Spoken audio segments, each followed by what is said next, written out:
Bonjour bande de gens et bienvenue au studio de poche. Aujourd'hui on va faire des photos avec des épinards. On va pas faire une photo d'épinards, hein. On va faire une photo avec des épinards. Et puis j'ai 2-3 trucs à vous raconter aussi, mais d'abord je vais envoyer le jingle, hein.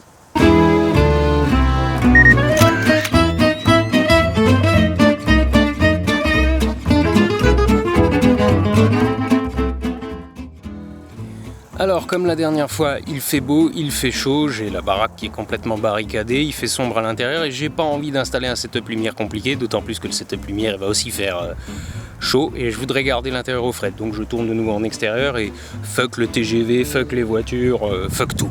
Alors je sais que ça vous intéresse donc je vais vous le raconter et puis comme ça au moins il y aura un youtubeur dans votre vie qui vous aura parlé de son trou du cul.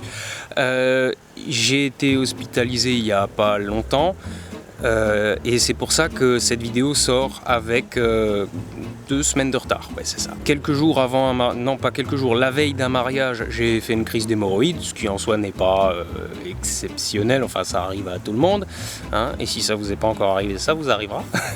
Le truc c'est que aller bosser dans ces conditions c'est assez compliqué. Je suis allé faire mon mariage quand même, mais je me suis rendu compte que c'était...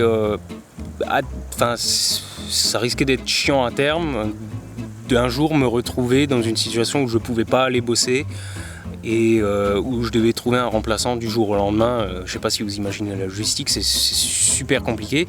Et je me suis dit, si je me fais opérer, que je me fais virer tout le bordel tout de suite, ça sera un problème en moins, quoi. Donc je suis allé voir mon toubib, je lui ai demandé s'il pouvait tout virer.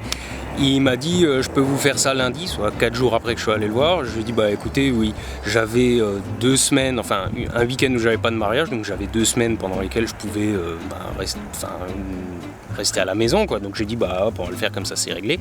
Je suis allé à l'hôpital, ça s'est bien passé, mais après j'en ai un peu chié. J'avais un petit peu l'impression de m'être fait violer par un poney quand même pendant quelques jours, donc je suis resté au lit. Et donc je me suis pas trop préoccupé de ma chaîne YouTube et c'est pour ça que cette vidéo ne sort que maintenant alors qu'elle devait sortir début août. Bah voilà, c'est comme ça. Alors si je vous raconte ça maintenant, c'est pas pour le plaisir de parler de mon trou du cul, c'est juste parce que je voudrais revenir sur l'irrégularité de la publication des vidéos cet été, parce que les dernières vidéos, les tremplins de poche, ont eu pas mal de pouces rouges. On en a déjà pas mal discuté dans les commentaires et sur Facebook, mais je voudrais revenir dessus en vidéo parce que manifestement, ceux qui sont sur YouTube ne sont pas forcément ceux qui sont sur Facebook et inversement. Cet été, j'ai pas le temps de faire autant de vidéos que je voudrais. Entre le boulot, entre des petits problèmes de santé et tout le reste, les vidéos YouTube ça prend du temps, même quand je les fais avec une réalisation pas trop poussée comme aujourd'hui, ça prend quand même du temps, ne serait-ce que les recherches que j'ai à faire en amont, le tournage, le montage, etc. Donc j'ai pas le temps d'en faire beaucoup en ce moment et c'est pour ça que j'ai proposé les vidéos du tremplin de poche. Je voudrais juste préciser ça, les vidéos du tremplin de poche c'est pour propulser des petits youtubeurs qui le méritent, garder une activité sur ma chaîne YouTube et comme ça tout le monde est content. Vous avez des vidéos, eux ils ont des vues, voilà. Les vidéos du tremplin de poche ont eu beaucoup de pouces rouges, je pense que c'est parce que c'était des gens qui s'attendaient à un tuto et finalement ils étaient déçus de n'avoir que ça. Je peux le comprendre, mais c'est pas comme si j'avais pas prévenu déjà qu'il n'y aurait pas de tuto, et parce qu'il n'y a pas de tuto j'essaie de vous proposer quelque chose en contrepartie. C'est pas grand chose, mais bon, moi je me suis dit c'est mieux que rien, donc surtout c'est vis-à-vis des petits youtubeurs.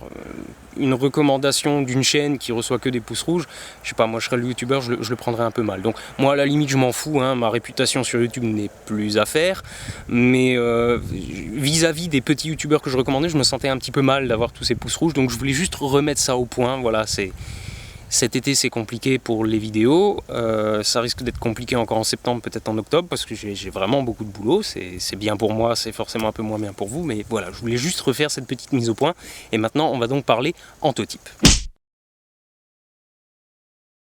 Alors un anthotype c'est quoi? C'est une technique, un truc qui a été découvert par Sir William Herschel, le même dont on a déjà parlé pas mal dans les vidéos sur l'histoire de la photo. C'est un gugus qui s'amusait à chercher toutes les substances photosensibles qu'il pouvait, parce qu'on était au début de la photographie et il voulait faire des photos quoi, hein, donc il cherchait des trucs photosensibles. Parmi tous ces trucs photosensibles qu'il a découverts, il y avait la chlorophylle.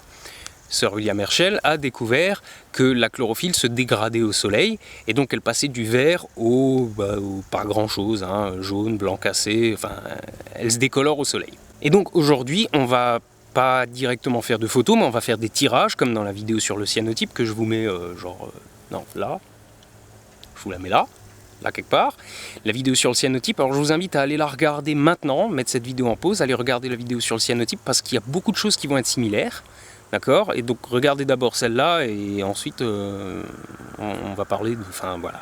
Donc le principe c'est comme le cyanotype, on va prendre une feuille de papier très lourd, très épais, qu'on va enduire d'une substance photosensible, qu'on va exposer et ça va nous faire notre tirage. Donc pas directement de photo, on ne va pas créer une image à partir de rien. On peut, je vais revenir dessus, mais bon, là on va faire un tirage. Et donc cette substance photosensible, c'est du jus de plante. Alors tous ne marchent pas de la même manière. C'est difficile de trouver des informations sur l'anthotypie sur internet. J'ai fait pas mal de recherches. Il y a des gens qui utilisent des pétales de fleurs pour avoir des couleurs. Il y a des gens qui utilisent la betterave rouge. Paraîtrait que ça marche pas mal, mais j'ai pas eu le temps d'essayer. Et il y en a un qui marche très bien, c'est le jus d'épinard. Le jus d'épinard, ça marche au top. Mais le jus d'épinard, il faut réussir à l'obtenir. C'est encore là que j'ai eu le plus de mal. Alors, je suis allé acheter des feuilles d'épinard frais, hein, donc pas du truc en boîte surgelé ou je sais pas quoi. Hein. Des feuilles d'épinard fraîches dans un hypermarché. D'abord, je les ai mixées. J'ai essayé d'en extraire le jus comme ça marche pas. Hein, ça marche pas. Il y a des gens qui les pilent sur internet, donc piler les feuilles avec un petit pilon de cuisine. Ça a priori ça marche, mais ça prend beaucoup de temps. Et moi j'ai utilisé la solution de facilité, j'ai emprunté un extracteur de jus à une voisine. Un extracteur de jus, c'est une machine qui sert à faire des jus de fruits ou des jus de légumes ou des trucs comme ça. Ça marche vachement bien d'ailleurs. C'est une machine que c'est cher, hein, je crois c'est 400 boules un engin comme ça, mais je me dis un jour ou l'autre je m'en paye rien parce que pour faire des jus en tout genre c'est vachement bien. Et donc j'ai utilisé cette machine pour extraire le jus des feuilles d'épinard. J'ai enduit une feuille de papier, donc très lourd, c'était du Clairefontaine 224 grammes. Hein, faites pareil avec du Canson 224 grammes ou un truc comme ça, mais prenez du papier très épais parce que vous allez devoir l'enduire de jus d'épinard, vous allez devoir mettre plusieurs couches pour que ça ait un peu de consistance, et de ce fait vous allez énormément imbiber votre feuille de liquide, et si le grammage n'est pas assez fort, votre feuille elle va partir en lambeaux. Et donc vous allez imbiber cette feuille au pinceau ou à l'éponge, ou enfin n'importe quoi pour avoir quelque chose d'uniforme. Et comme pour le cyanotype, on va recouvrir cette feuille d'un transparent et on va l'exposer au soleil. La différence avec le cyanotype, c'est que le cyanotype, on avait besoin d'un transparent négatif. Là, il va falloir utiliser un transparent positif parce que la chlorophylle qui n'est pas exposée au soleil reste verte et celle qui est exposée déteint, elle s'éclaircit. Donc les parties sombres vont rester vertes et les parties claires vont devenir jaune, blanc cassé. La couleur va pas mal dépendre de la pureté de votre jus d'épinard ou jus de n'importe quoi. Mais clairement, il va donc vous falloir utiliser un positif. Donc vous allez devoir utiliser un 2 minutes. Je disais donc, il va vous falloir utiliser un transparent imprimé dans une imprimante jet d'encre ou NIMP, hein, mais positif. Votre image, vous la passez en noir et blanc, vous la contrastez pas mal et vous l'imprimez en positif. Ça peut aussi être une idée de l'imprimer 2 fois sur la même feuille. Vous l'imprimez une première fois, vous remettez la feuille dans l'imprimante et vous imprimez une deuxième fois dessus pour avoir 2 couches d'encre et donc un truc un peu plus épais et donc qui va être un petit peu plus contrasté au résultat. Et comme pour le cyanotype, vous prenez votre feuille sensibilisée, vous mettez votre transparent par-dessus, vous mettez le tout dans un cadre pour tenir le tout en place et vous l'exposez au soleil. Alors dans la vidéo sur le cyanotype, je vous expliquais qu'il fallait d'abord bien sécher votre feuille. Là, c'est pas le cas. Votre feuille d'anthotypie, il faut la garder un peu humide. Ou si elle a eu le temps de sécher parce que vous l'avez stockée, je sais pas, parce que vous vouliez pas faire votre tirage tout de suite, humidifiez-la un petit peu parce que la chlorophylle va réagir si elle va mieux réagir en tout cas si elle est en milieu un peu humide. Donc vous allez exposer votre photo et ce mélange anthotype, cette solution anthotype est un peu moins sensible encore que le cyanotype. Donc vous n'avez pas besoin de vous mettre particulièrement dans le noir pour préparer vos feuilles, ça c'est pratique, mais ne vous mettez quand même pas en plein soleil, faut pas d'exposition directe au soleil pendant que vous préparez vos feuilles. Ensuite, quand vous les exposez au soleil, comme la sensibilité est moindre, il va falloir les exposer entre 5 minutes et 20 minutes en fonction de la solution que vous avez utilisée et de l'ensoleillement que vous avez. Il y a des gens qui essayent de faire de l'antotypie par temps nuageux, ça marche, mais il faut des semaines d'exposition, des semaines, hein, dans lesquelles vous laissez votre photo dehors. Moi je vous invite à le faire en plein cagnard, comme un temps comme aujourd'hui. Bon, vous ne le voyez pas sur la vidéo, mais le ciel est bleu.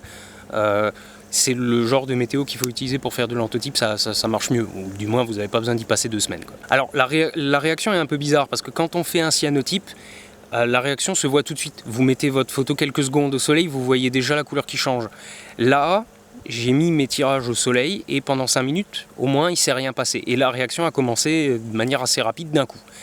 Et en l'espace de quelques minutes supplémentaires, la chlorophylle est passée du vert au jaune. C'est difficile de dire à quel moment la réaction est terminée. Je ne sais pas si elle se termine vraiment à un moment.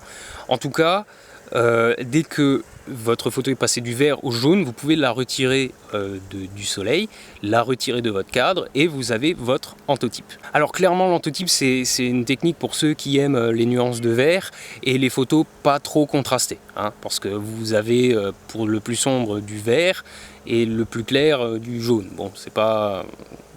Voilà, c'est certes pas la technique photo du siècle, mais je vous en parle quand même parce que ça peut être une expérience qui peut être par exemple très intéressante à faire avec des gamins, et là j'en appelle à tous mes anciens collègues de l'éducation nationale qui ont des lardons devant eux toute la journée. Si vous voulez faire des travaux pratiques, ça peut être une très bonne idée de faire de l'antotypie pour faire une initiation, je sais pas, la photo, le machin, enfin.